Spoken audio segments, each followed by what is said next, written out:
السلام عليكم ورحمة الله وبركاته. أين مسؤول الصيانة؟ اتفضل جوه. معي هاتف به بعض الخدوش البسيطة أريد إصلاحه، كم سيكلفني؟ فين التليفون؟ أمين الضروري أن تراه؟ تفضل. ما خدش وقت ده هو التليفون. ماذا بكم؟ ده عدى عليه عربية ده. إنه في أحسن حال. أحسن حال. أنت اللي في أحسن حال والله. لقد مر بأيام أصعب من هذه. مفيش أيام أصعب من دي صعب خلاص. صديقي أنت لا تعلم، هذا الهاتف مهم جدا بالنسبة لي. بص كده إزاي؟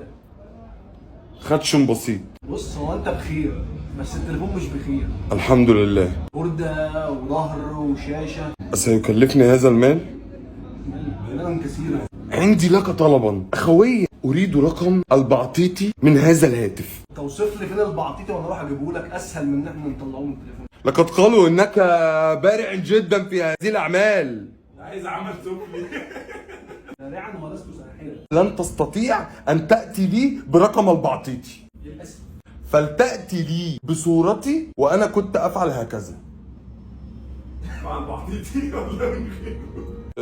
أريد له طبقة حافظة. من إيه بالظبط؟ من عين أكيد. تتكلم لغة إيه؟ أتحدث العربية. الفصحى؟ أي زقة إيه ده في إيه؟ يا باشا تليفونك واتكل على الله. أشكركم بشدة.